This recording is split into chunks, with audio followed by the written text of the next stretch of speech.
It is Monday, December 17th, 2018. My name is Ashton Ellett, here with a special 2018 election installment of the Two-Party Georgia Oral History Project, sponsored by the Richard B. Russell Library at the University of Georgia. Joining me today is Stephen Fowler. Stephen is a politics reporter for Georgia Public Broadcasting here in Atlanta. Originally from McDonough, he is a 2016 graduate of Emory University. While at Emory, Stephen worked for the student-run Emory Wheel, serving as its first executive digital editor. He began his career here at GPB working on All Things Considered as the afternoon news producer, reporter, and fill-in host.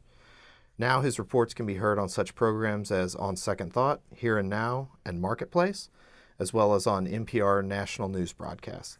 Thank you very much, Stephen, for joining me and taking some time to sit down and talk Georgia politics. There's plenty to talk about. Exactly. This is a historic election. But before we get started, I wonder if you'd tell me a little bit about your childhood upbringing, education, how you got involved in covering Georgia politics. Sure. So I was born in 1993, so that puts me at 25 years old. And so there's been a lot of politics that happened before my time that set us up to this point.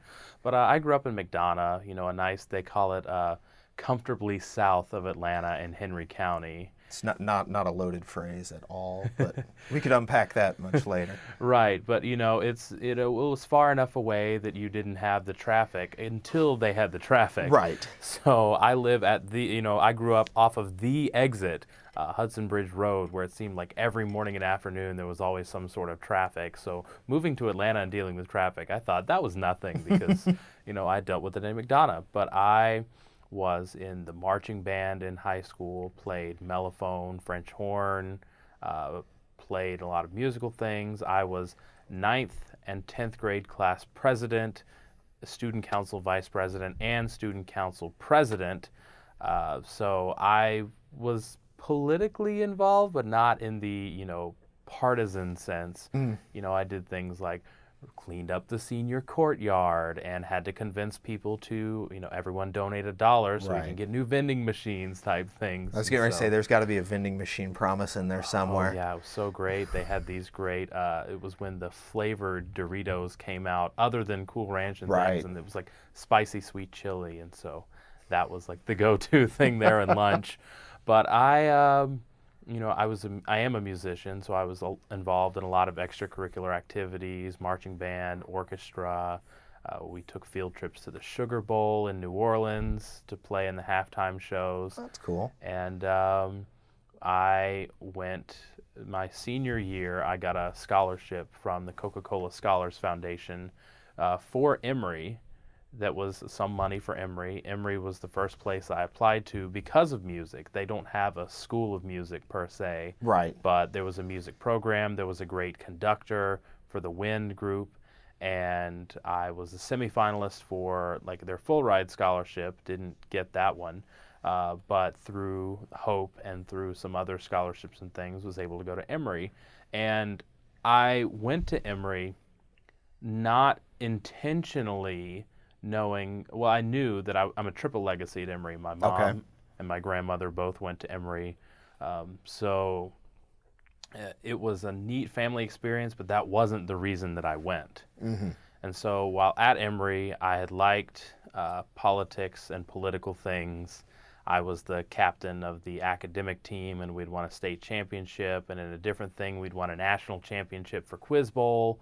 And so I liked people and I liked facts and talking about things and did well in AP US history and AP world history and AP government, AP European history. So all the history and different things like that, I took those AP classes and did well. So I came into Emory as a political science and music double major and took a class, Democracy in America, took some other politics classes, did my music classes, and I took a class with Merle Black on Southern politics, and I took it as a freshman, and it was a 300 level class. Ooh. And he was a harsh grader. Yes. And he was even harsher on old school freshman taking a 300 level class. And about midway through, right before the deadline to add or drop, there were only 3 grades in the class. and I had the first two, and let's just say I did not continue my straight A average into college because of classes like that. And I wanted to drop the class because I didn't want to get a C or a D in a class. Understandable. Especially in freshman year. And he wouldn't sign the paper to drop the class. And he said, son, let me ask you something. What have you learned in this class? And I said, well, I learned a lot about the South and about politics and Republicans and Democrats and how things have shaped into being the way they are. And he said, is it about the learning or is it about the grade? And I was like, man, I mean, it should be about the grade, but I was like, man, it was about the learning. And so I, read all the books back to front 3-4 times the rest of that semester, did extra readings and research and things just to try to learn more and get a better grade. Sure. And I think I ended up with a C plus or something like that in the class, which really maybe would have been a B if I hadn't been a freshman. But that's when I dropped my political science major. And but that's also when I, still caught the bug of, Southern politics and things like that. And my sophomore year of college, a guy that I lived with my freshman year was working for the Emory Wheel, the paper, and he said, "Hey, we need somebody to write a story for us this week because." I'm running out of people, and this is an important story. And he's like, you write well, you talk a lot, so do this for us. And that's how I got my first ever byline published. And I was hazed because it was about this sociology study that found that fathers who were better fathers had smaller testicles or something to do with like the size of your manhood. And it said that men who had less testosterone were better fathers and more caring because they had less testosterone. And it was a study that came out, but they didn't need it in the paper. There was plenty of space that was taken up by other stories. And so I found out while I was writing it that it was meant to be as a joke. So I put in a bunch of double entendres that survived the editing process. And, I didn't make this quote up. I asked a guy that I knew for a quote about the study, and he made some sort of size matters joke because about the size of the sample of the survey. And but so it was a real quote, and it was a real story, and it was really hazing, but that was my first foray into having my name as a byline. And depending on how you look at it, it only went uphill or downhill from there. Right. So, after writing that one, there was another story. There was a protest at the Candler School of Theology where somebody was getting an award, and I believe there was a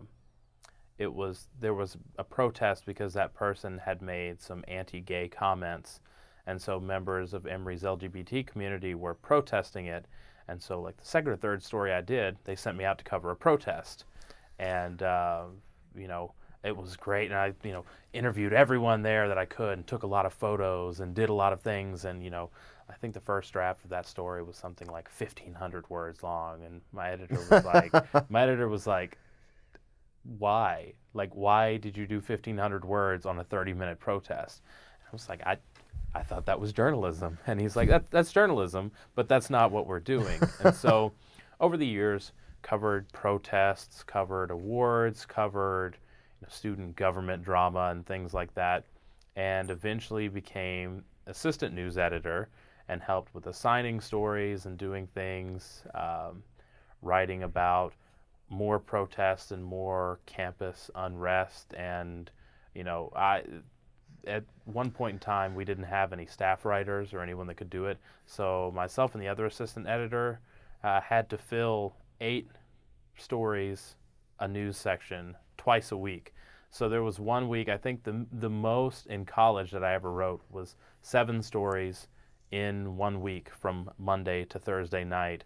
And some of them were things like, new chief librarian announced, and others were, student government passes this bill and things like that. But it had gotten to a point where Emory was having so many new people and things appointed. Right. And basically there was a formula in there that the fastest story I ever filed was 16 minutes after they sent out the press release, because I had the university press officer on speed dial and they connected me with the librarian candidate.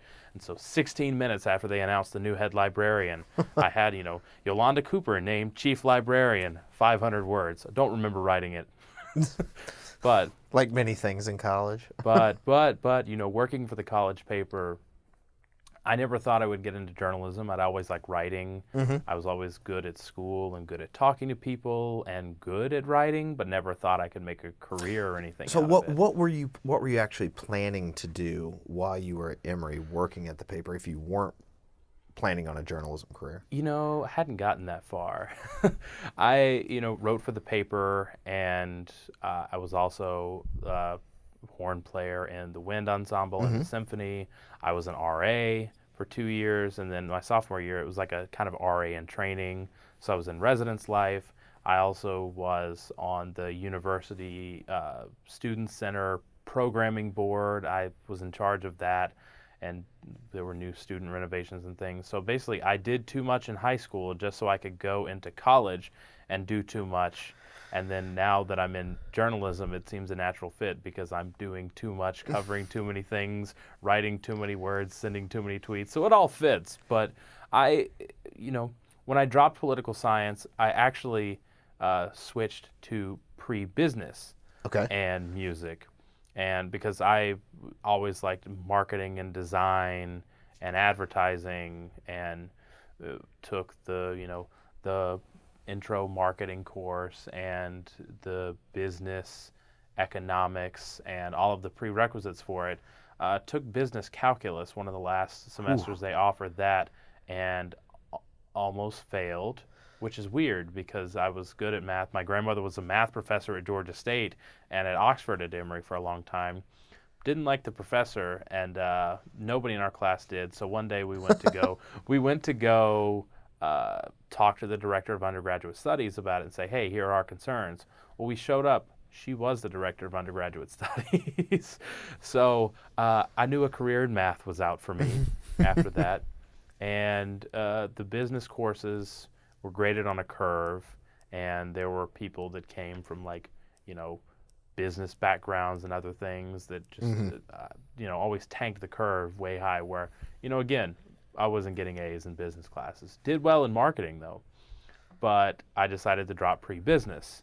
And so I also dropped the music major because I didn't want to take 17th century Baroque masterpieces, which I appreciate them. Sure. But I didn't want to go into some sort of conservatory background. So I found Emory has this interdisciplinary studies program, which is this create your own major of sorts, where you have to do a thesis or some sort of special project for it, and it's kind of a combination of different courses. You had to fill out, I think, 16 different courses that you had taken or planned to take, and write a proposal of how they all came together.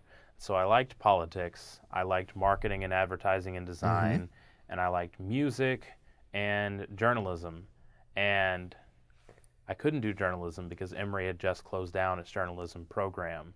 So, I saw a future in it, but not using that degree. So I took magazine writing with Rebecca Burns, one of the best teachers there is of the journalism craft, and I wrote a lot of bad things that she helped make better, and learned a lot about narrative feature style writing and really telling a story with words and through words. I took media law, where I learned how not to get sued and what happens if you do, which hopefully never happens. Right. I learned Georgia's a one-party consent state, which is very helpful. And I took some other journalism classes, and it was my junior year, I had switched, given the business thing a track, taken those journalism courses, and then I did the Georgia News Lab. I heard about David Armstrong doing this year-long investigative journalism thing, or teaching college students how to be investigative journalists, and working with the AJC and WSB on these real projects. Mm-hmm. And that was one of the most stressful, like stress-inducing, keep you up at night experiences that I ever had. But it was also the best. Why's that? What was so stressful about it? Well, so investigative journalism is not for everyone. Right. Investigative journalism takes time. Yeah, we've all seen Spotlight. Yeah. So, it's I think actually David has a cameo in there. Oh, no playing kidding. Him, but, Well, that's a nice, happy coincidence. But, most investigative journalists, when they have a story they're working on, that is all they work on for extended periods of time. But I was a college junior and an RA and doing all these other sort of things and digging through candidates' disclosure files and backgrounding family histories and lobbyist reports and different things like that. And so it taught me a lot about the time-sensitive nature of good journalism, but also about balancing time and priorities. And I think after surviving a year of that, I could do anything, because it taught so much about, how journalism works, how good journalism works, how you can spend weeks on a project and a story and not have it pan out or not have someone go on record to do something. But then also like the digital side of journalism, of filing open records requests and doing things like that. And so between that and now at this time, I was actually it was the student life section of the Emory paper. The other editor had left or quit or something, and so I was now in charge of this like student life section. We had news, sports, arts, and entertainment, and then this nebulous student life that I changed it to Emory life because and so I was juggling a lot of different responsibilities, doing this investigative journalism course, running an entire section of a newspaper that had to get printed twice a week. And, that was when I kind of figured out that, maybe I could do this and not the school part and do like the journalism stuff. I liked assigning articles and hearing great story pitches and laying out the page in some clever way.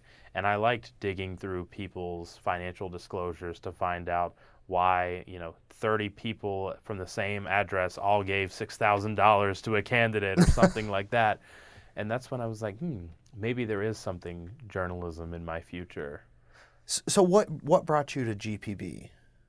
Well, my senior year, I was working with this interdisciplinary studies degree, and my thesis was on the rise of the internet rapper and how hip-hop and social media kind of came into their own, and really how social media helped fuel hip-hop into the phenomenon it is today, where it's beyond certain cultures and backgrounds and parts of the country, and then how hip-hop helped pioneer parts of social media, and kind of the two became symbiotic in growth in the late 2000s and early 20-teens, if you will, to put things together. So what internet rappers are we talking about here? So, we're talking about everything from the early days of hip-hop and the first party, first songs, all the way up through, there was an entire chapter dedicated to Lil B,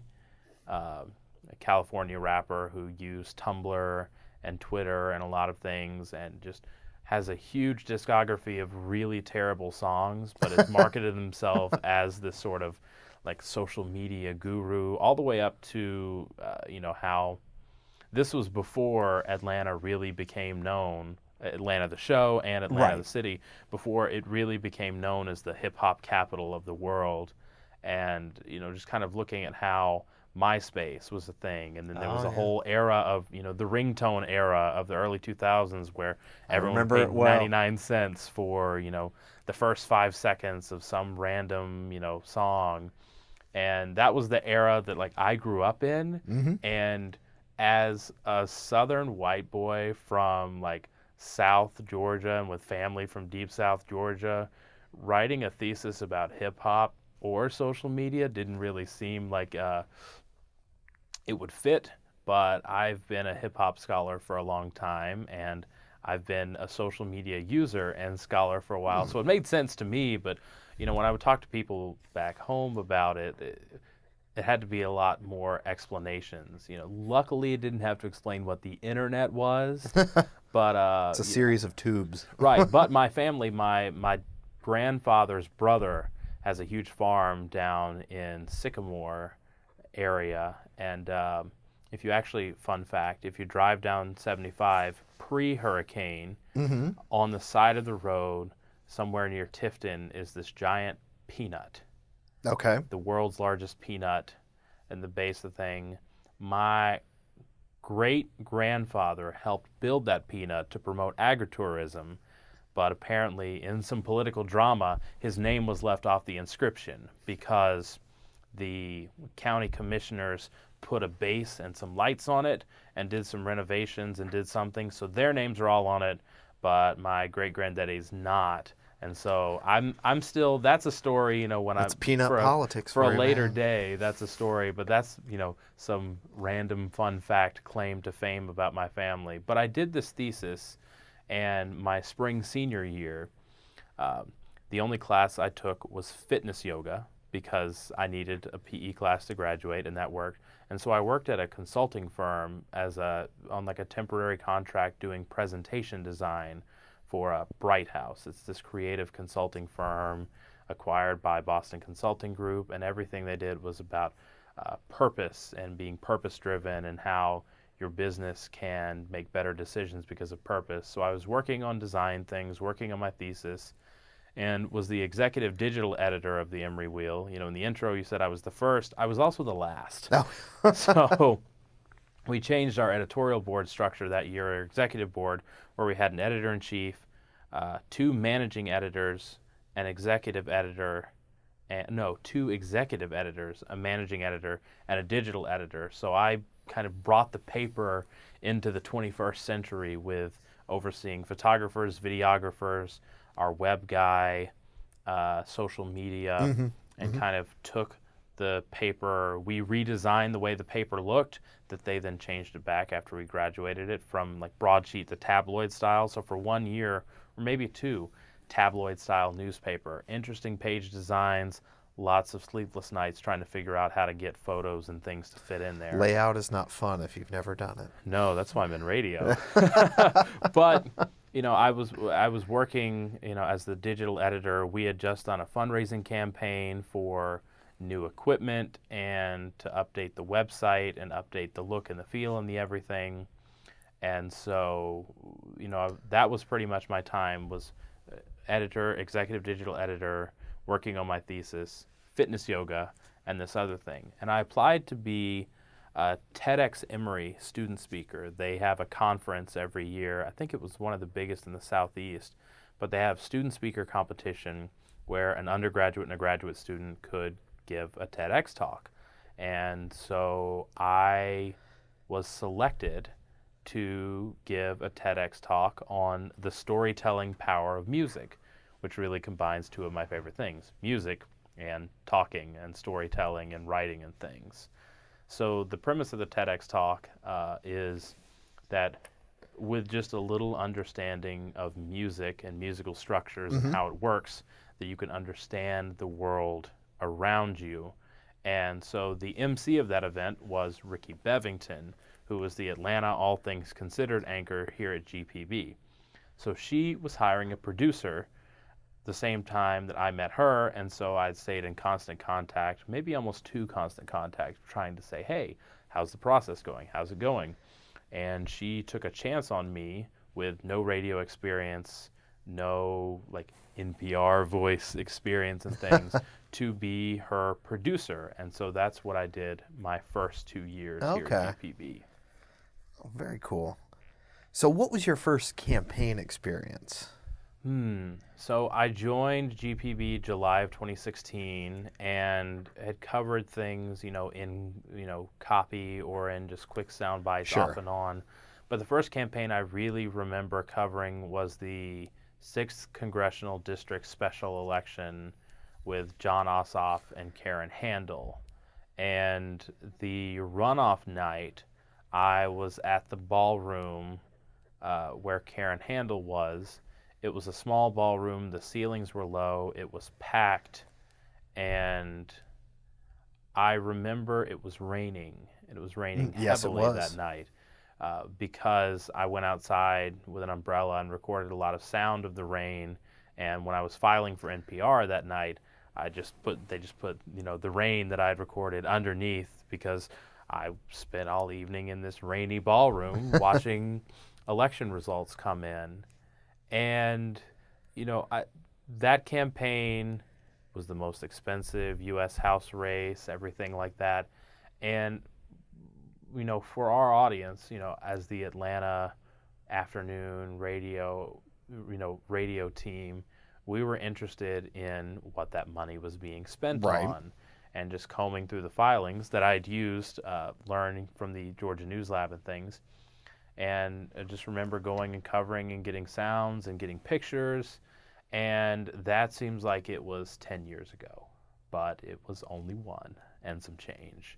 So that was the first campaign I covered.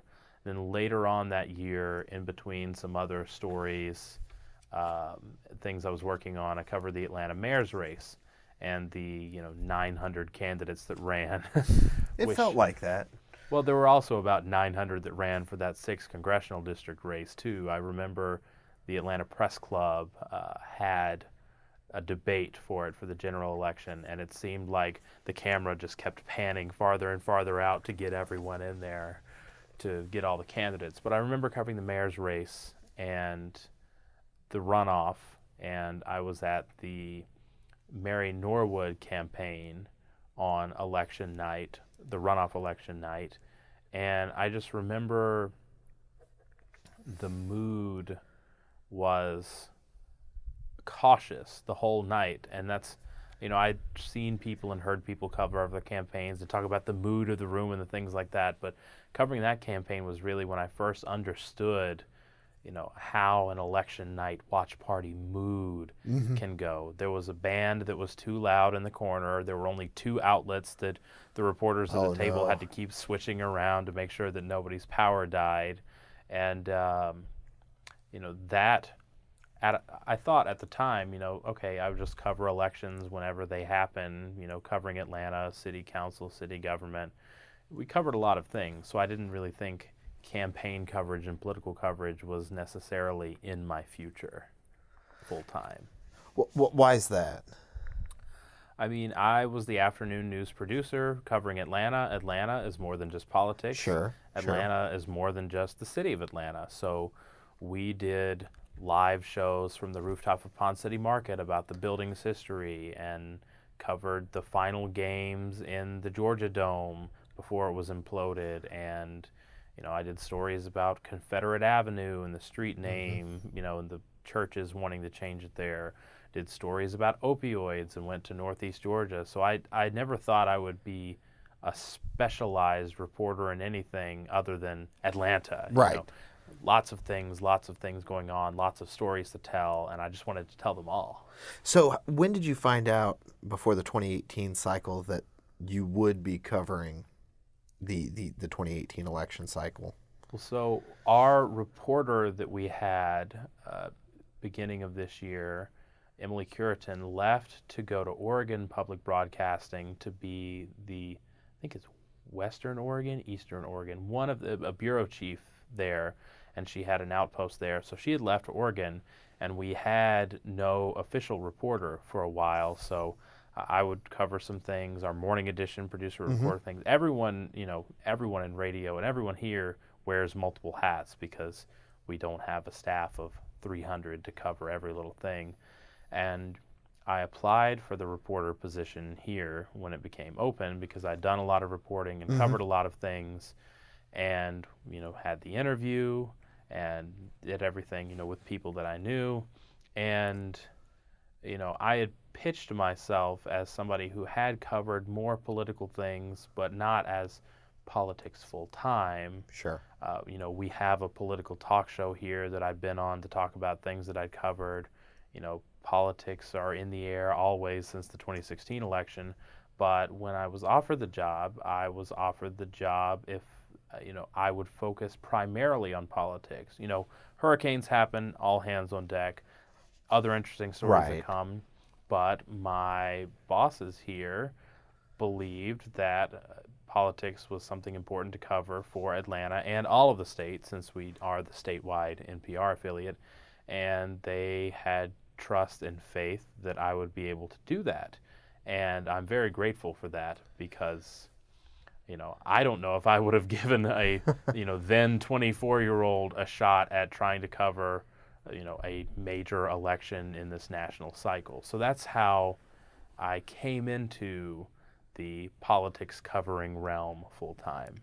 So does that mean, I guess we're about 3 weeks or so from legislative session, will you also be covering state house politics, not just campaigns and things like that? Oh, yes. I have already figured out how the best ways to get lost in and around the Capitol are. Oh, yeah. Figured out who's got what seats in the Capitol Press Gallery to make sure that I don't take their seats. Have yet to figure out where the food is, but I'll figure that out soon. I got my badge so that I don't have to go through security every time and have them make fun of me for schlepping 5 bags worth of audio equipment and computers and things over. So I will be at the State House covering this new legislature and this new governor, this new year. Right. Well, let's take a step back and review the year that was in politics. What was your assignment going into the primaries? So the Republican primary, Democratic primary for governor, for example. Well, the primary, the primaries were before I started covering politics full time. Right. So the big thing is, there are 3 or 4 more people running for all of these different things. The big picture, what's happening, what does it mean? I covered for NPR, I had a national 2-way with All Things Considered when Casey Cagle and the whole Delta tax break NRA thing happened. And so, covering the legislature off and on when things popped up, that was something big that popped up and had implications ultimately down the road, but in the moment, one of the things that stood out to me for that is that all of that was over 13 tickets that had been sold for that discounted thing. And so, in radio, sounds are what matter, and in public radio, it's meaningful, thoughtful sounds that matter. So we have an extra charge to make sure that what we're doing is responsible and informative and educational. So a lot of the coverage that I've done and tried to do has been from that educational bent. Right. So not so much as what is happening, but why and what does it mean for you, the everyday Georgian, or for the status quo, or for things like that. So covered the tax break debacle, fiasco, and then through the primary covered the debates. And the big theme of that first debate for the Republican candidates was illegal immigration. I actually remember filing a story where I made a supercut of every time all of the Republican candidates mentioned illegal immigration in some form or fashion, and it just was an overwhelming amount. And looking back, it's interesting that kind of faded from the bigger conversation about campaigns and things. And so it's an interesting reminder of, what candidates try to say and try to push the narrative, and what other people may report and what people are actually talking about are two completely different things. Right. So when during the campaign cycle did you begin covering full time? So the first campaign event I went to after just full time being devoted to politics was Stacey Abrams in Inman Park making an announcement about her business jobs plan. She made multiple stops throughout the state and multiple different pillars, but that first one was outside of Bread and Butterfly in Inman Park. There was somebody blowing leaves in the little walkway before that we were all hoping would stop by the time she started talking. The radio guy would notice the leaf blower. Yeah, it was, it was loud. But that was the first event I really was there full time, because it was just after the primary. I believe. Okay, so we're talking end of May.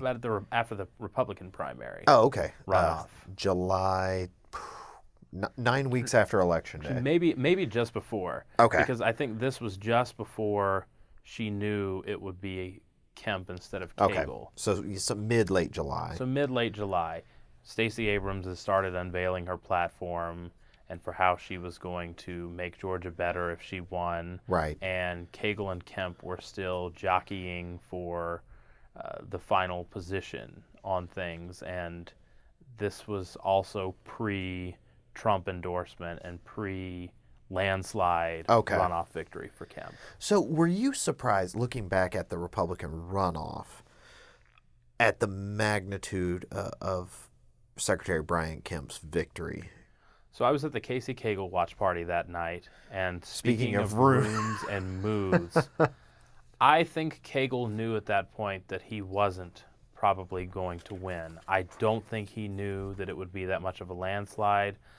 The food that was at this watch party wasn't as luscious and rich as other watch parties that I've been to where candidates were victorious.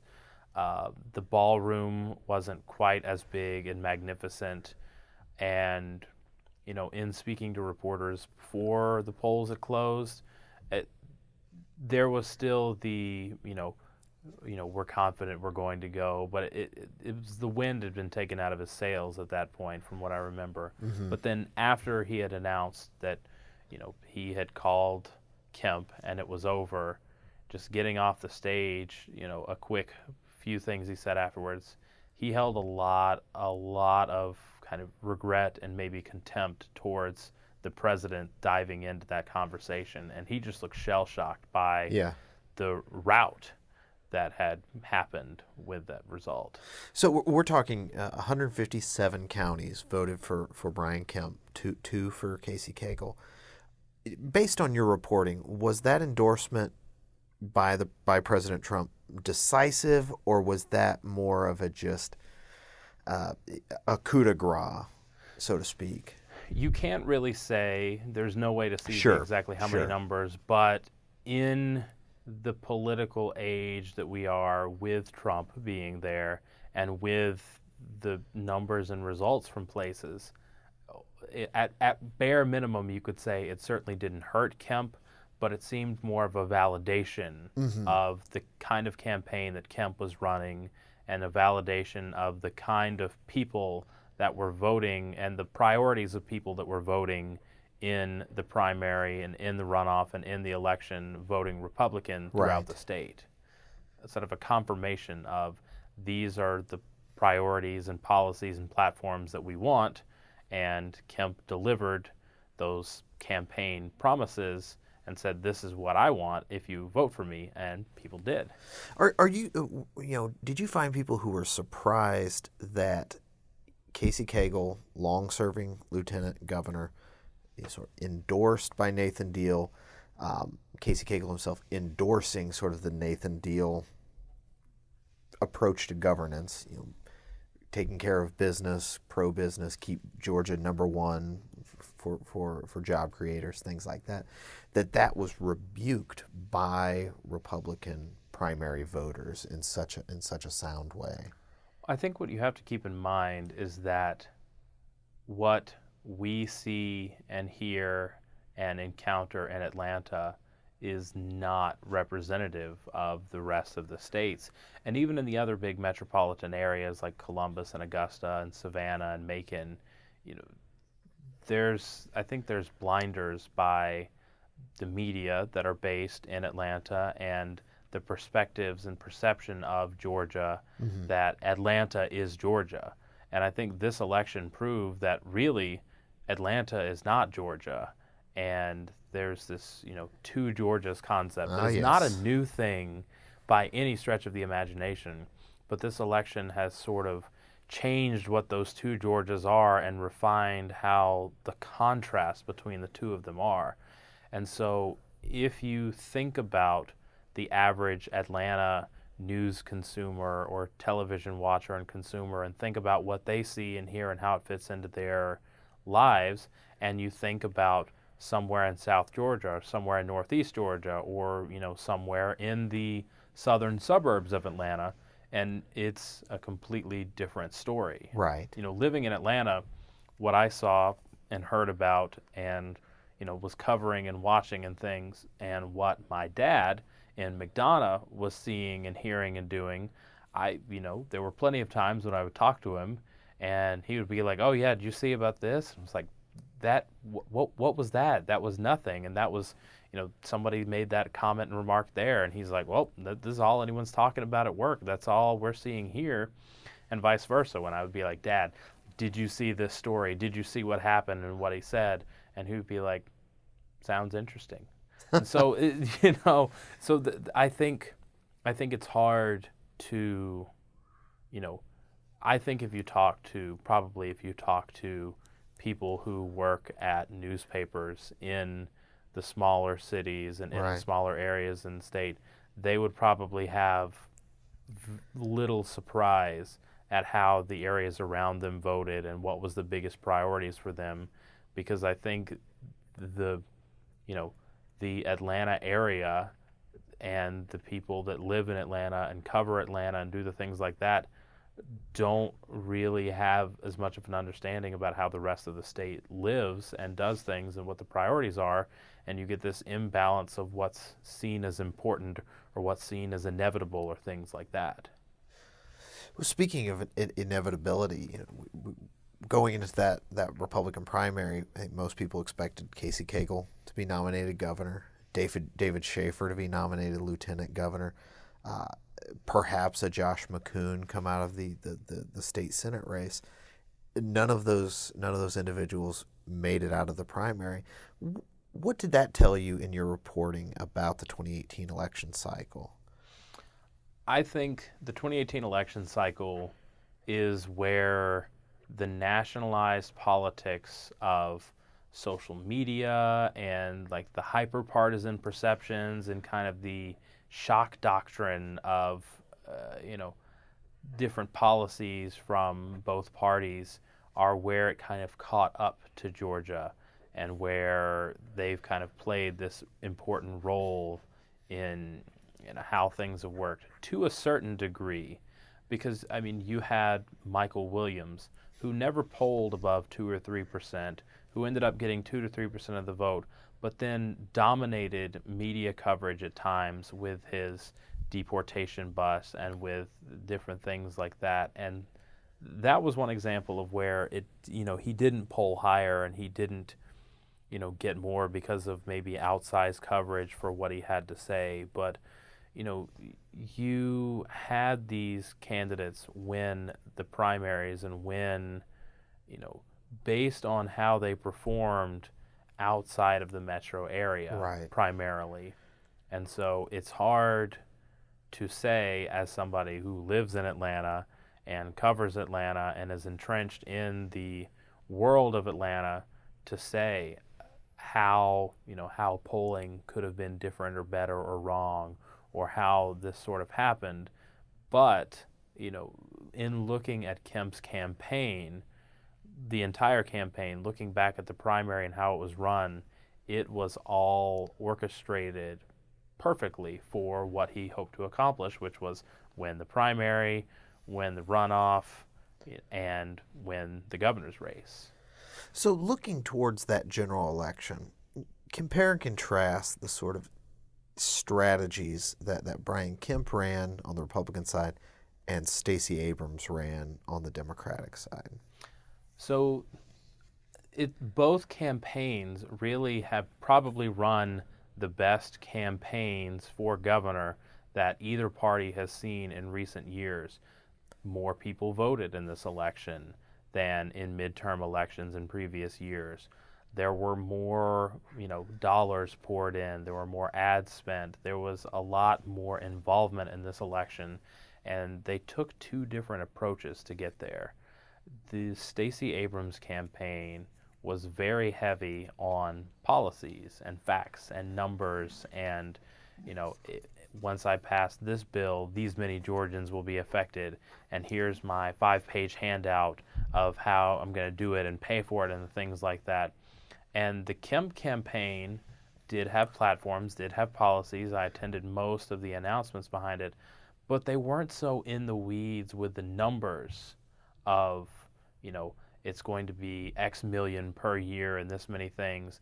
And it was more of a kind of emotional, topical based campaign. You know, Stacey Abrams is talking about, you know, the rural healthcare crisis and this much tax credit and this incentive and things like that, which was very effective for turning out Democratic voters and turning out people who maybe wouldn't normally vote in elections and getting new voters. And Brian Kemp ran a, I'm going to keep schools safe, I'm going to get rid of gangs, I'm going to do this, which was also very effective at turning out his base of voters Right. and getting people who may stay home or getting people who were maybe on the fence about things. And so really, if either candidate ran their race in a different year against a different candidate, either one of them could have won. And the closeness of the race, I think, is a testament of that. So what you've just described is, you know, a base-centric campaign strategy. Are there really swing voters in Georgia anymore, or is it simply a matter of find them, count them, vote them for your team? I think the data that both campaigns pointed to show that the swing voters are the non-voters. You know, the strategy for both parties, as you said, is to get more votes than the other party and the other candidate. And again, both campaigns were really successful in doing that. I think, you know, looking at traditional power structures in Georgia and how the parties have been run the past few years, the more visual and visible impact was with the Democratic Party of Georgia and the Stacey Abrams campaign in turning out new voters and building a different, more diverse coalition of voters to get to that almost victory threshold. Right. And on the other hand, I think, you know, you see at some levels, you see, you know, the Democrats regain control of the U.S. House and some other things. But what you see with the Kemp campaign and the Republican Party is that they have still stoked the fire of the base and getting them to vote and not had an enthusiasm drop off that much from when Donald Trump was elected in 2016.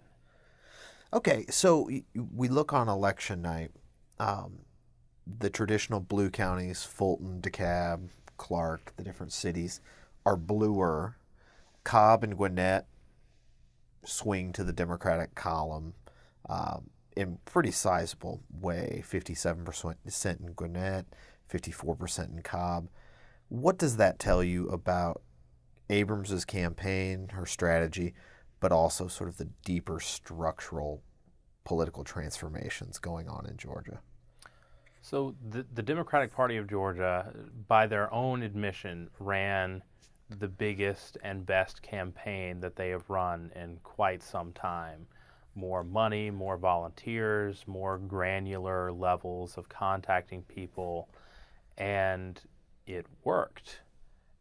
Looking at, I did a story, went up in Northwest Georgia, went to Calhoun, and to the Gordon County Democratic Party was hosting a door knocking event, and they had an app that told them how many doors of people that were likely or recently lapsed voters that would vote for Stacey Abrams. And they had a script on the app that could say, hey, my name is such and such, here's what I'm going to do. Do you have feelings about Stacey Abrams? And they had this granular level of reaching out to people. And Gordon County didn't flip. You know, Gordon County was a staunchly Republican area, part of the state, but the margins were tighter than they were in the presidential election. And I think oftentimes in the last few weeks when there have been postmortems on the elections and people keep focusing on Stacey Abrams did not win the election. But what I think is missing from that discussion is how much of the electorate has been changed by that campaign and changed how the Democrats have done things. You know, you have the suburban state house seats that flipped from Republican to 13. Democrat because of the campaign. You had Lucy McBath defeat Karen Handel. You had Rob Woodall almost lose to Carolyn Bordeaux. and you had this suburban shift of not necessarily changing people's minds, but bringing more voters into the fold and into the electorate. And so you also look at turnout in other parts of the state, the non-suburban plates, and you have more people voting. And so the demographic shift of percentage of people voting is increasing across the board and across the state. And you look at the policies and things put forth.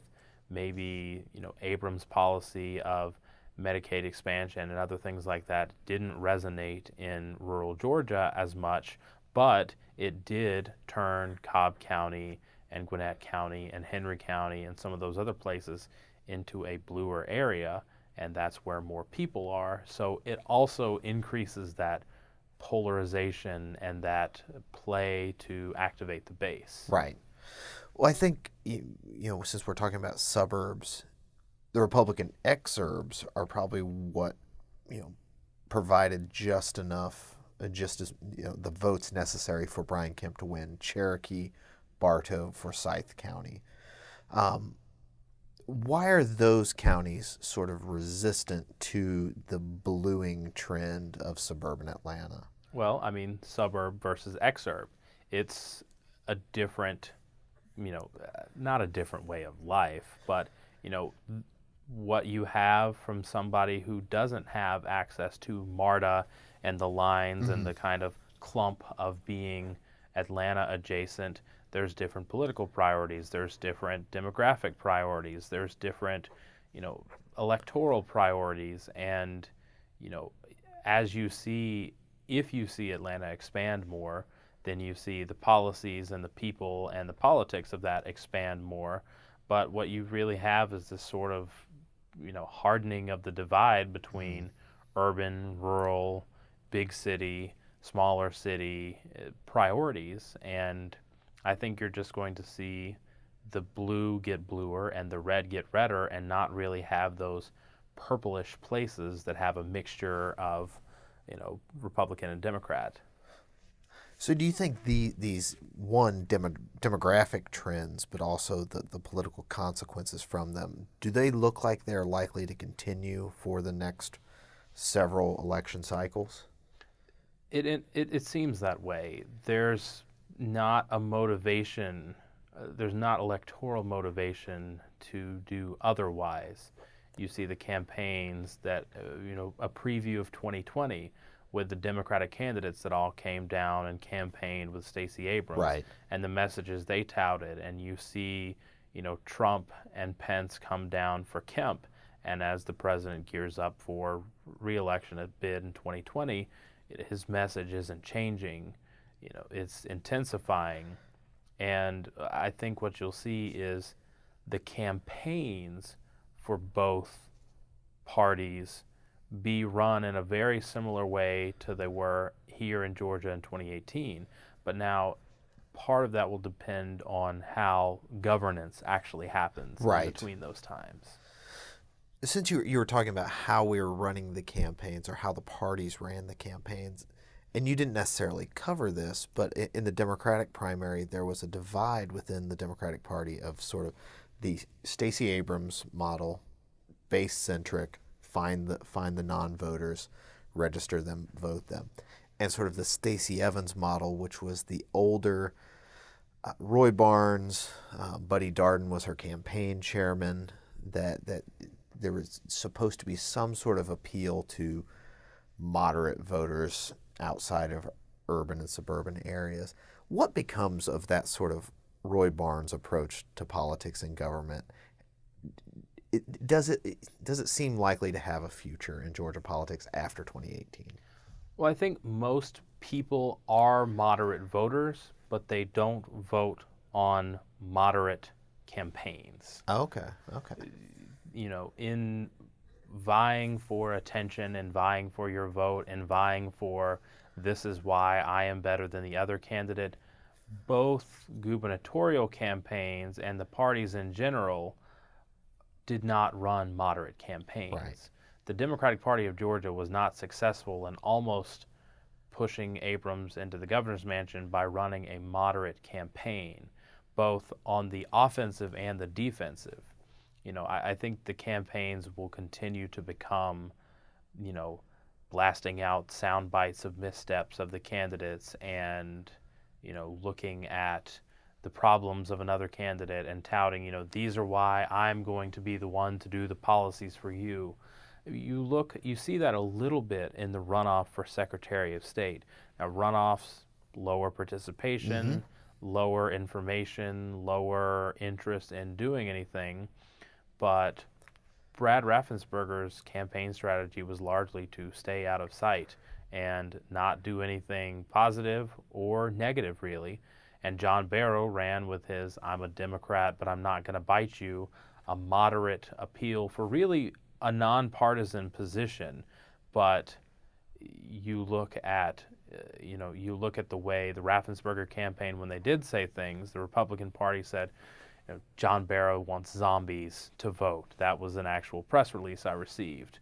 That because of they said his stances on voter ID laws and some of the other things would be, letting zombies vote. And a rational person from either party is not going to sit there and think that John Barrow wants a zombie to vote in the election or that a zombie could vote in the election.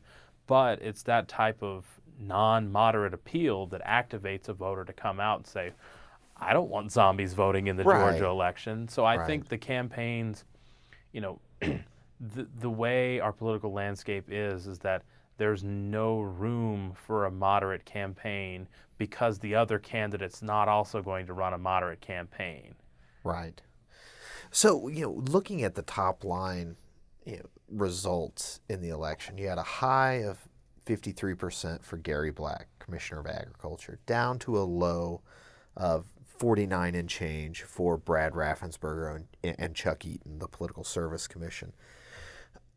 What does that tell you about the extreme narrowness of the results, but also how little variation there was between the individual candidates and campaigns? Well, I think with a lot of the statewide offices that you have, the incumbents that are in power now, the Republicans running for re-election and things, are running and did run off of their records and what they did. If you vote for me, you will continue to get more of what you had. And the Democrats ran under this umbrella, kind of focused towards Stacey Abrams. It was a pyramid, maybe more than an umbrella, where all of the candidates for statewide office had their policies and platforms, but it fit in with the larger Democratic ticket. And you really had a Democratic ticket more this election than previous elections, that each candidate, Attorney General, Public Service Commission, other things, had their own personalities and platforms and things that they wanted to do, but it all tied into Stacey Abrams' platforms and what she would do as governor along with these candidates. And so on the one hand, the higher percentage races like Agriculture Commissioner probably resulted more from Gary Black having a record and the things that he did, and or the relative weakness of the Democratic candidate, Fred Swan, who didn't really have as much ag experience and didn't have the things, all the way up to the Public Service Commission, where you had one race go to a runoff because people maybe weren't as pleased with the record that Chuck Eaton had. So I think that explains that narrowness and how the variation and the narrowness comes from the Democratic Party really running as a unified ticket in their messaging with the records of the incumbents on the Republican side. Interesting. So you already mentioned the runoff, but we had 22% voter participation in the runoff. Republicans continued to dominate, which was unsurprising for most anybody who's followed Georgia politics. But were you surprised at the narrowness of victory for the Republican candidates in a runoff election? I was surprised, namely because I think the Democratic Party's buttoned up, tight, aggressive campaign that they ran during the general election wasn't present during the runoff. The day of the Secretary of State's debate here at our studios, John Barrow debated an empty podium because Brad Raffensperger had another campaign stop and said that there were other things that were going on there. And if this were the general election, I would have had 3 press releases from the Democratic Party of Georgia, some sort of smart-ass tweet commenting about the empty debate coming from Seth Brinkman, their communications person, and all sorts of social media flurry about Brad Raffensperger not being there and not doing it.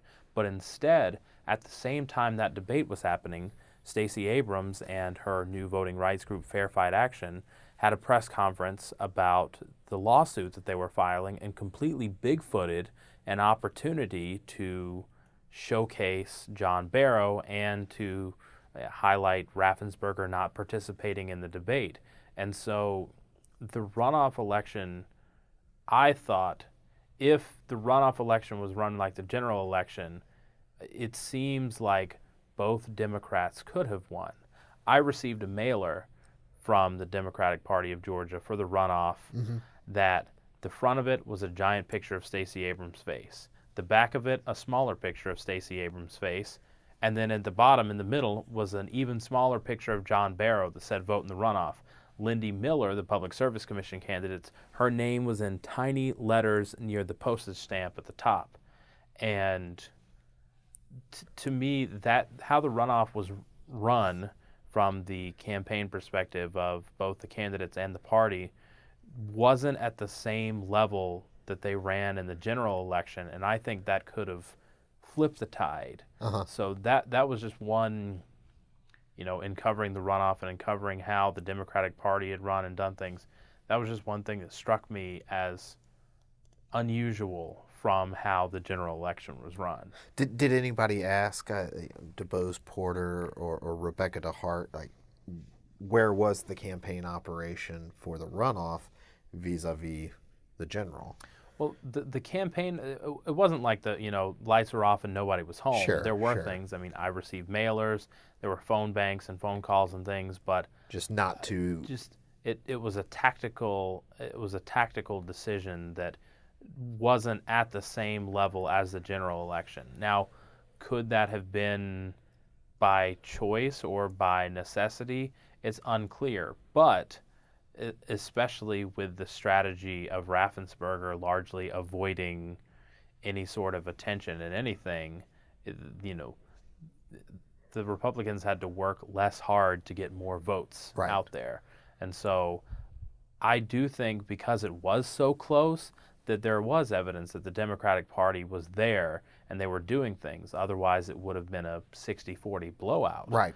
But just seeing how the campaign was run during the general election, it does make me wonder if that same level was in the runoff, if there would be a different result. How is early or advance in-person voting technically? How has that changed the contours of campaigning and elections in Georgia? I think one of the biggest strengths that the Democratic Party of Georgia brought to this election and that will probably shape future elections is their aggressive early voting outreach and absentee by mail especially, but really knowing who's out there, what they're likely to do, if they've submitted, if they've not, and kind of, counting your chickens before they hatch in a good way as much as you possibly can. But I think, there's forever going to be a different perspective on how we vote in Georgia, and that includes absentee by mail and early voting. But it really is a game changer with this election with how much attention was brought to the early voting process and how it works, or in some people's opinion, doesn't work. Speaking of attention, the issue that probably most of the focus of, especially the latter part of the campaign, nationally and here in Georgia, was on the topic of voter suppression.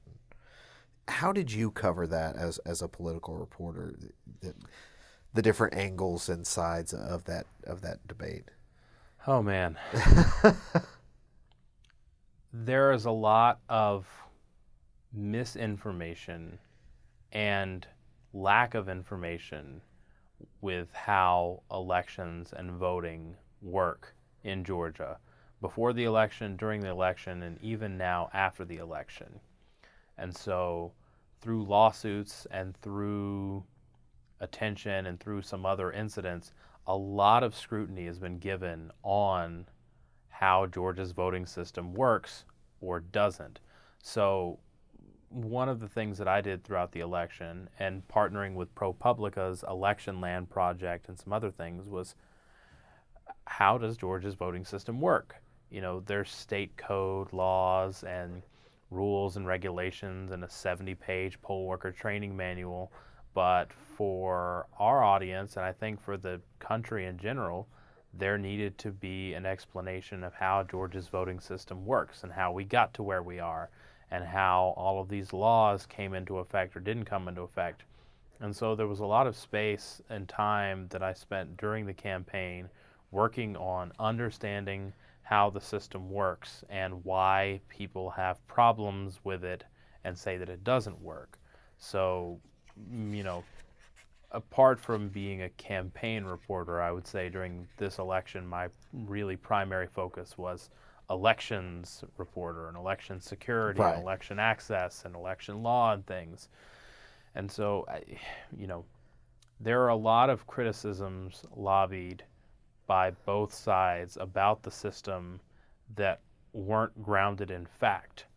But because of the appeals that were made about things, they ended up being amplified and kind of shifted the narrative and kind of changed the way this election was viewed, if not the way this election turned out. It seems like to me, and correct me if I'm wrong, the issue that really resonated beyond Georgia was the issue of the 53,000 voter registrations on hold. Well, it's not actually 53,000. One of the more maddening parts of the campaign was that story and the context that was missing from that story and how quickly it spread without context. Very quickly. Very quickly. I've had many conversations with many people about that story and the subsequent story that I did. There were actually closer to 75,000 people on that pending list. Many of them had been on there for close to 4 years. Many of them were on that list because there were problems with addresses not being real or people signing up at a college campus using that as their address instead of other things. But that story spread like wildfire and missed a lot of the context. And once it's out there, there's no going back. And so, you know, I talked to the Secretary of State's office and got the full list and the full number of the list. It was closer to 43,000 or so people pending on the list, but many of these were people that were filled out on paper forms in 2013 or 2014 that probably had no intention of voting then and had no intention of voting now. But the way the story was framed, I saw a ton of national publications, respected national publications, say that weeks before the election, Brian Kemp put mostly 50,000 mostly black voters on hold because of this, or that he canceled their registrations. And, you know, I felt like, you know, it wasn't correct and it wasn't accurate and it wasn't contextual. And probably because I'm 25 and young and relatively new to this, I'm idealistic about trying to get everyone to correct it or at least see that it was wrong or at least to get the real story out, and it didn't work. Why do you think that issue in particular resonated with the national media, but also Democratic-aligned groups, the Abrams campaign? Why did it have such staying power throughout? You know, because that was about 3 weeks before the election, I believe, give or take. But it was a constant from then on out. Why did it resonate with those groups? Voter suppression is a tangible issue that people can see and comprehend and understand more so than Medicaid expansion or you know different sort of social issues. You know, stories of people trying to go vote and being told that they can't is something that, is easy to understand and easy Right. to, in this democratic society where the right to vote is a sacred thing, it's easy to hear stories of that and say that's not right.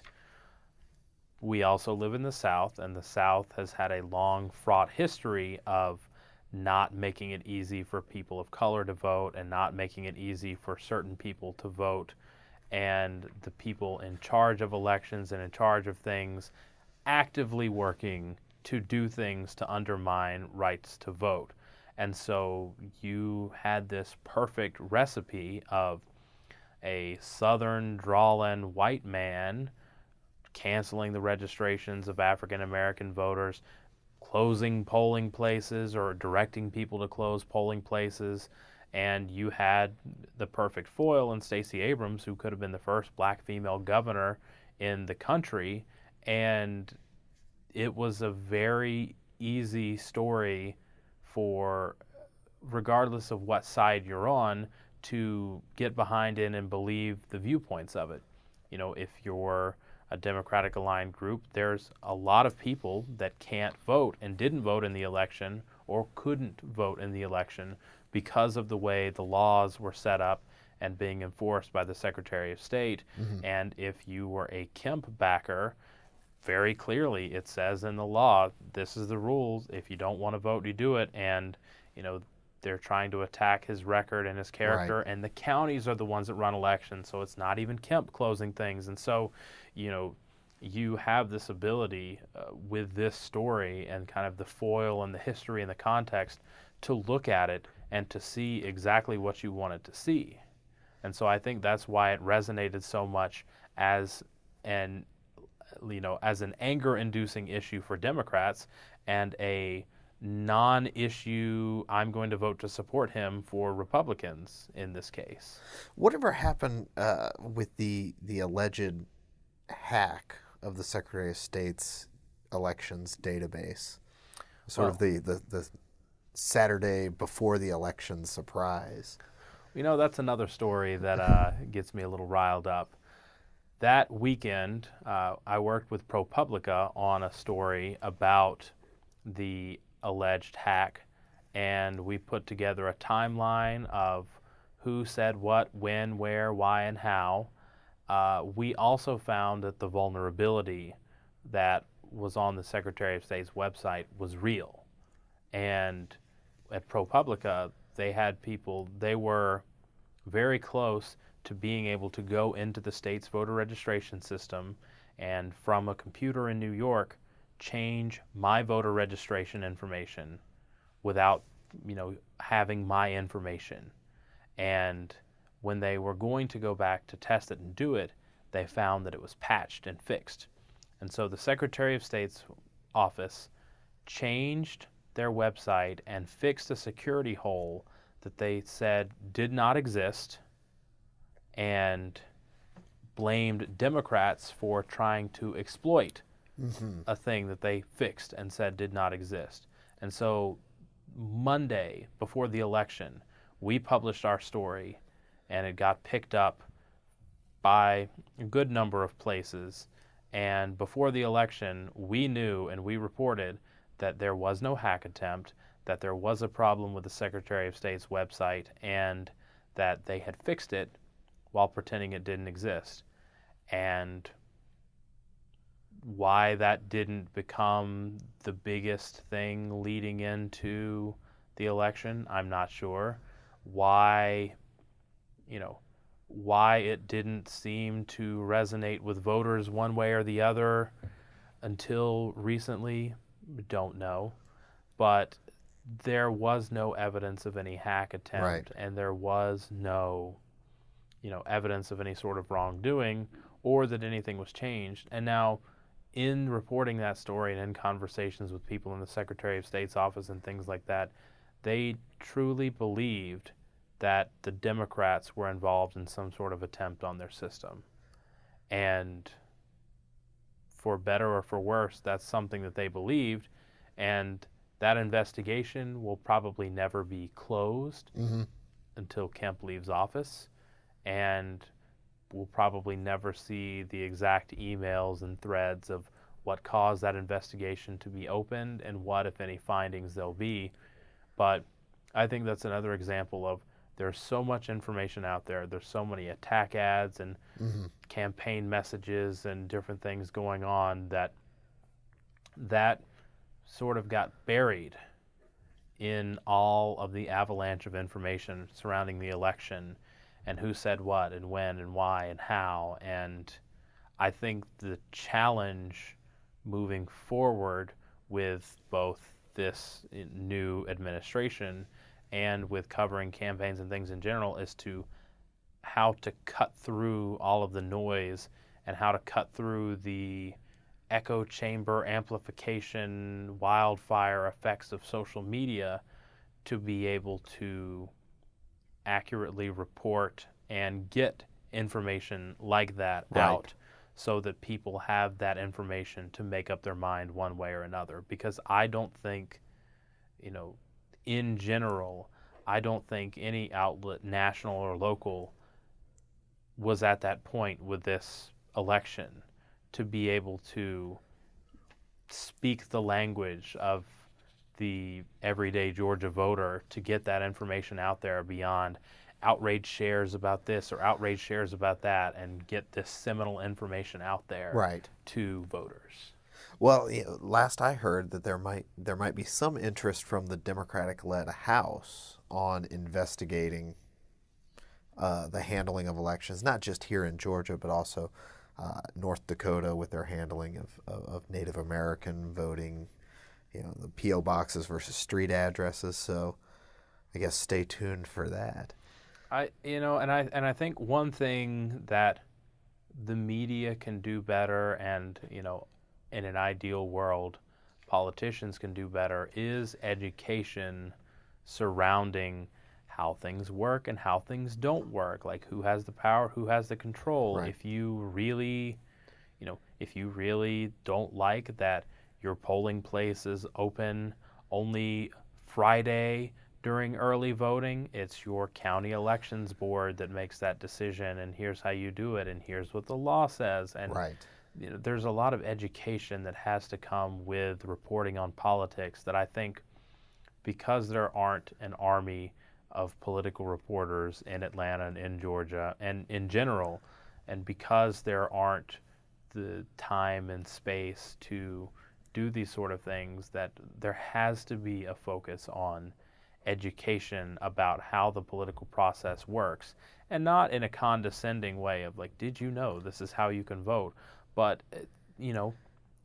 I learned in the reporting of this why Fulton County takes so damn long to upload their election night results. Please tell it here so we all know once and for all why that is the way it is. Well, I did a story on it, and the election results, the cards have to be gathered up and driven to one of 3 processing centers. And then once they're at the processing centers, they take the processing center and drive them all to the main elections warehouse in West Midtown, and then they have to be inserted into machines and counted and tallied from there. Now, Fulton County is 75 miles from its southwestern tip all the way up to the north.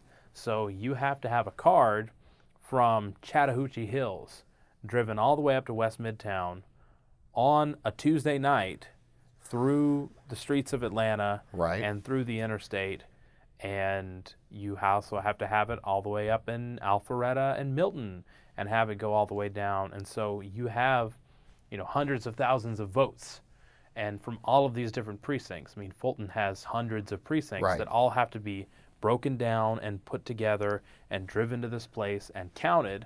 And so I've seen allegations of conspiracies about, John Ossoff really won the 6th District special election because the votes came in and then they stopped and then they came in again, and it took so long because somebody was back there fixing the election. It took so long because Fulton County is a big county, and you've got to drive through Atlanta in a day ending in Y, which is always going to have traffic. But it's the things like that, it wasn't some grand revelation. Right. I didn't get some, Woodward and Bernstein level scoop about, the secret behind Fulton County counting, but there's a lot of space for information and education Right. about how things work. Do I think if the election were held again and there was more educational, informative reporting that it would change the outcome? Who knows? But I would know that the people of Georgia would have a better understanding of how the process works. And I Right. think that's the key to having better elections, is if we do less horse race and more, here's the anatomy of a horse. Ah, okay. You may be screaming into the void, but it's good that the voice is out there, at least for more of those substantive structural stories that you're talking about. Speaking of substance, moving away from campaigns and into actual governance, what have you seen and what has your reporting showed of how Brian Kemp is transitioning from campaign into governor-elect as we're, here in the middle of December? So in talking to state legislators that have served on his transition team and will be his floor leaders and members of his campaign staff, and just by watching and listening to his speeches, the Brian Kemp that ran for governor does not appear to be the Brian Kemp that will be governor. Now, it could change. Things could be wrong, and he could open up his inauguration with the big old pickup truck that he's going to do. But the transition, as I've talked with him in interviews and things, as he said, is that governing is different than campaigning. But in past elections and other elected officials and different things, the governing isn't too far off from the campaign. But in this case, it was a tight, contentious election. Mm-hmm. The nation's eyes were on it. The stakes were high. And so campaign Kemp said and did a lot of things that Governor Kemp probably wouldn't, couldn't, and shouldn't get away with trying to get through the legislature. And then there's the concept of the legislature, the one that actually has to craft the bills and help his legislation. But Brian Kemp is the first real capital R Republican governor we've had, because both Deal and Perdue, they had their moments as Democrats, had their moments as Republicans, and they ran very business-friendly, moderate, state when they were there. And so Brian Kemp has the opportunity to be a lifelong Republican with lifelong initiatives and lifelong Republican beliefs, and to instill that as his legacy. But it's just a question of what his legacy is going to be.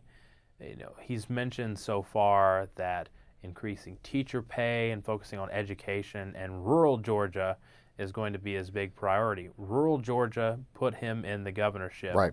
and rural Georgia will swiftly boot him out if he does not meet the standards and really take up rural priorities.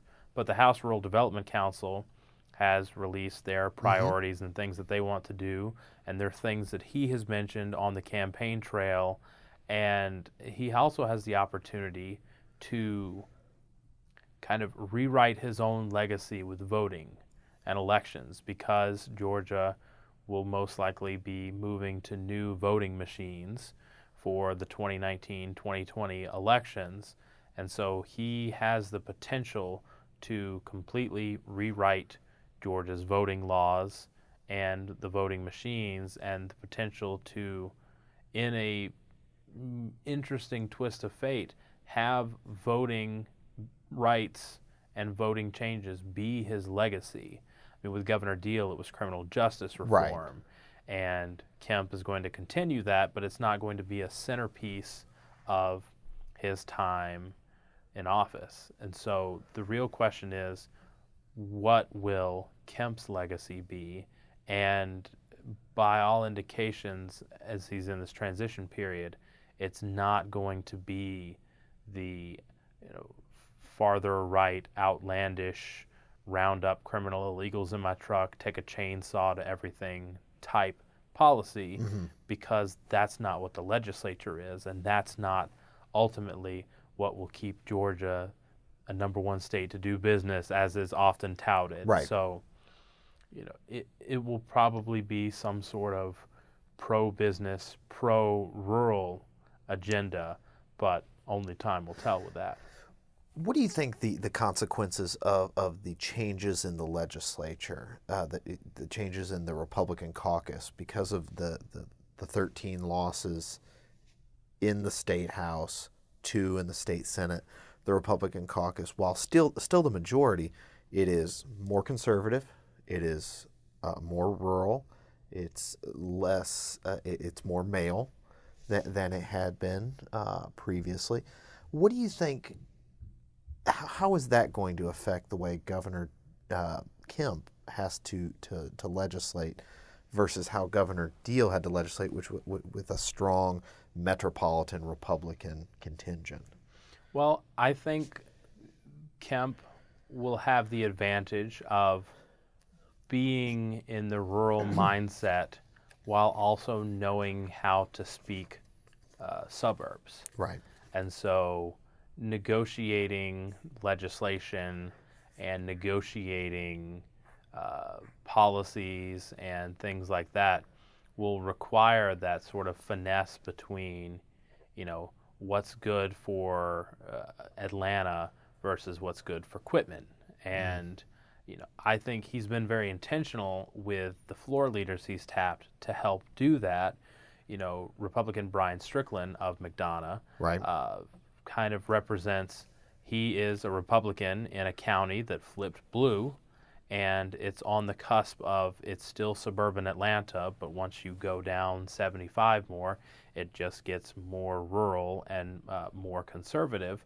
So what we have here is, it will be, that will be what most of Kemp's time will be spent navigating, especially in his first year, not trying to pass a bunch of, high-profile, big-ticket, religious freedom or guns everywhere type bills, because he's going to have to navigate the changing legislature, and that doesn't even begin to touch on the Democrats that picked up those seats, Right. and the Democrats that are still unconvinced of, his leadership because of the way the elections were run, and who are still, aligned with Stacey Abrams and the things like that. And so I would expect fireworks in the legislative session, but maybe in a different way than before.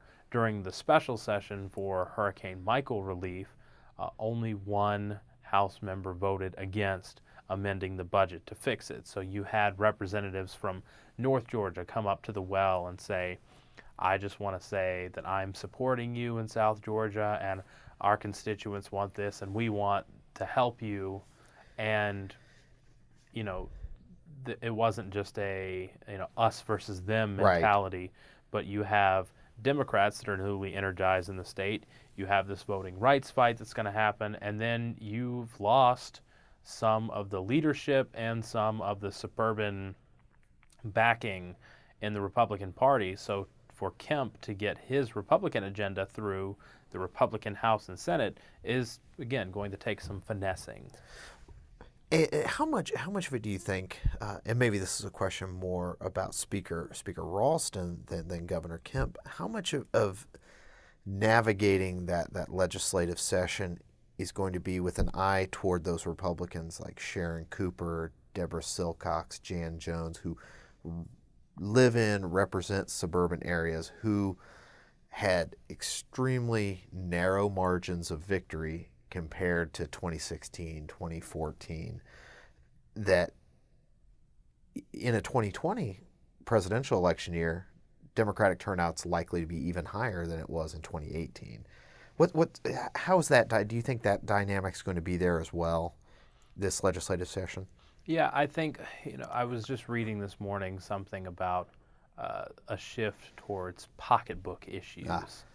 There's kitchen table issues and pocketbook issues, and I think in the article I was reading, there was even mention of windshield issues, different ways of calling it. But I think, for the legislature, for the new governor, for trying to staunch the bleeding of Republican seats and things, that a lot more people are going to be paying attention to what happens in the Gold Dome this session for a variety of reasons.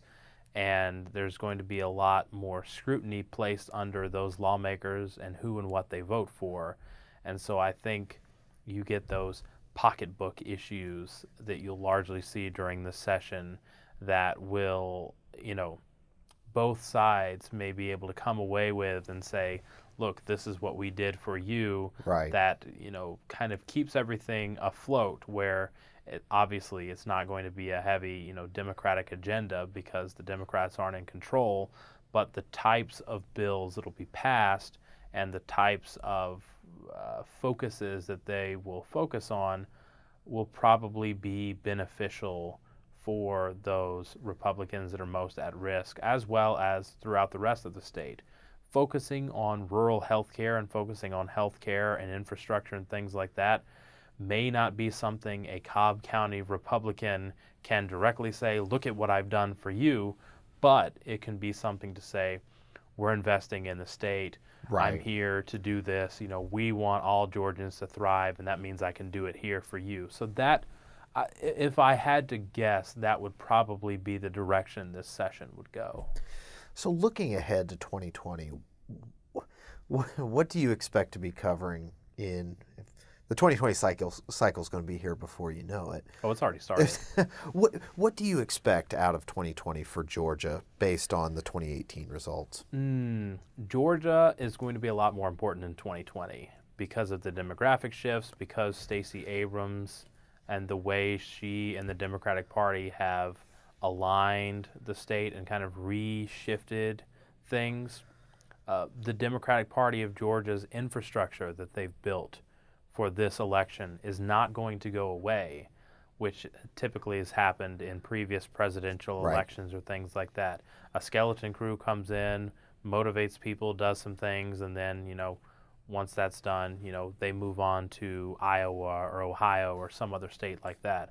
Well, we have those Ohio Democrats and other people that have moved to Georgia to stake their claim and to move the state moving forward. So I would expect Georgia to continue to play a bigger role in the presidential election, especially as part of the SEC primary, as it's called, and especially with that Democratic money and energy, and especially because in the last 3 or 4 months, I could probably name you a dozen different 2020 hopefuls that came to campaign with Stacey Abrams and to align themselves with her and excite and test the waters and things. And so I would expect, as the field continues to grow of who is it, who might it be, continue to see Georgia as a place where those Democratic candidates go. But on the flip side, I fully expect Kemp and how he runs things as governor to be a bellwether for what kind of Republican investment comes. If Trump comes, Trump and Kemp like each other. So when it comes time for election season and things like that, I would totally expect another Macon rally with Trump and Pence and, other things, or maybe, Kemp going to a different state to, stump and help out because of the Republicans we have here.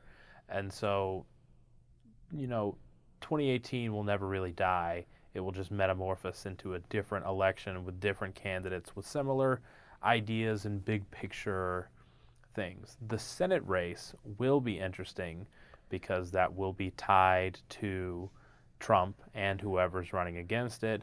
David Perdue has made a name for himself being one of the president's strongest defenders, and that will be used for and against him in the election. And pretty soon, in the next few months, we would have a better idea of what Democrat would run to challenge him. I fully expect Mayor Teresa Tomlinson of Columbus to throw her hat into the ring.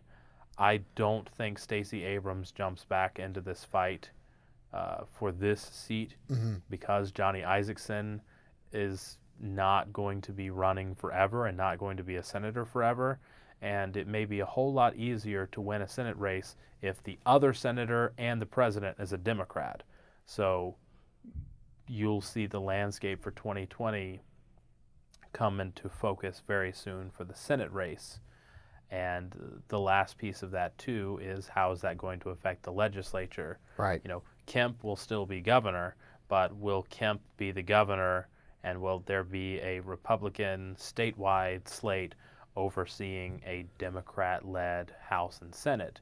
That's another question that'll be there. But with the way the campaigns have been run in 2018 and the way they have powered through past the actual election day, the 2020 race is not going to be clean and pretty by any stretch of the imagination.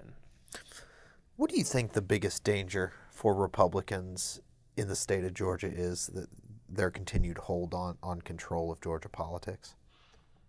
I think in talking with many different Republican leaders and Republicans on the ground in these communities, there is a disconnect between the people in office and the people that they serve and represent.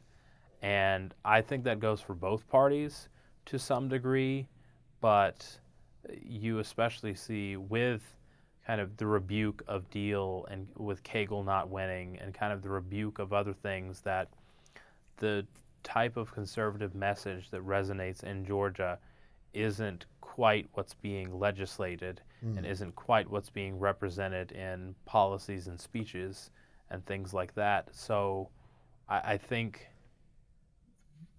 what's going to happen in the soul searching after the 2018 election, especially in the state house, is that there's going to be a lot more intentionality from both parties in listening to the voters and figuring out what they want and how best to do it. I think this legislative session upcoming will be a good bellwether for that, because while there is certainly support in parts of the state for a RFRA, I think what you would hear more Republicans across the state saying is things like rural health care and broadband internet access across parts of the state and other sort of things like that, that if they're done first, maybe opens the door for other policies to be changed down the road.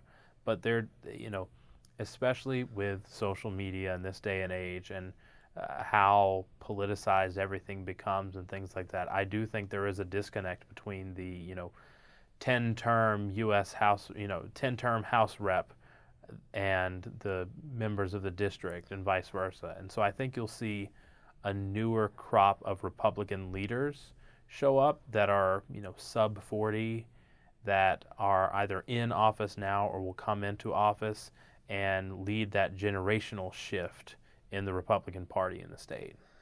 Since you were talking about a generational difference, you mentioned Republicans. What about on the Democratic side, where you have somebody like David Scott, who's a blue dog conservative Democrat in an increasingly progressive liberal district?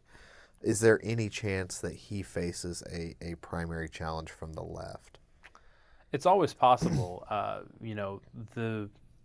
Now that Stacey Abrams has run and done so well, there is evidence to show that there is, the sky's the limit when it comes to progressive policies. Mm-hmm. And, as the election results of 2018 sink in, and as 2020 is wide open, depending on who you have run for Senate and run for president and be the nominee and things like that, there may be an uprising of sorts of progressive candidates who will either enjoy the successes of those higher up the ticket or say this ticket is not enough for the policies we want to do and how we want to do it. So that's why it's my turn to run, and that's why, I can do this. I don't think Georgia quite has anyone on the political landscape now to the level of an Alexandria Ocasio-Cortez, right, of that extreme progressive agenda of an unapologetic progressive ideology and agenda. But in the next 2 years, how the legislature goes and how things goes could certainly foment into some younger politician or activist turned politician to come in at a smaller level to really exact that change. Because even in Atlanta, you don't really have, on the Atlanta City Council, Atlanta is a fairly progressive city, but you don't have, there is no Vincent Fort in the Atlanta City Council. Right. And even with the mayor of Atlanta, even in progressive cities, you still have a business-friendly viewpoint, and you still have some more moderate ideologies in governance of these issues. So it would probably be on a smaller scale, but with the popularity still of Bernie and Beto O'Rourke and other things, you may see this younger generation get involved beyond the door knocking and activation and things like that into some sort of office. The run for anything approach. So, just as we start to wrap up, what stories are you working on right now? What should we listen for in the near future? Well, I'm getting ready to cover the legislature. It's my first legislative session, and many people in the Capitol Press Corps have been covering this for, quite a long time, some maybe as long as I've been alive. And so I'm looking forward and finding ways to not reinvent the wheel, and to, bring the questions of a 25-year-old to the Capitol and figure out how things are done and why things are done and how I can relay that to people in a way that resonates in this digital age, in this social media age, in this age of people having a lot of opinions about politics but not necessarily understanding about how it works. Right. Maybe helping bridge the gap a little bit and make things more accessible, because the vast majority of people in our audience will never go to the Gold Dome, will never visit the Gold Dome, never go near the Gold Dome, but there's a lot of things about how our life in Georgia works that are decided by the people in there that just go along unnoticed. And, it's my job to help notice it and to tell people why it's important. People have lots of opinions about Sunday alcohol sales, but they paid a lot of attention to that bill. But, what about the bill right before it? What about the bill right after it? What did those change? How did those do things? Same with the statewide amendments on the question this year. There were 5 statewide amendments, constitutional questions on the ballot that I had no idea what they were until I started reading and researching them. And I do this for a living. Right. So I hope to bring my youthful optimism and curiosity to maybe help at least one person, other than myself, understand more about how government works, and if they feel so empowered, to do something to support it or change it. Very good, very good. Well, Stephen Fowler, thank you very much for taking a good chunk of your morning and early afternoon out to talk politics. And on behalf of the Richard B. Russell Library at the University of Georgia, thank you very much, sir. Thank you.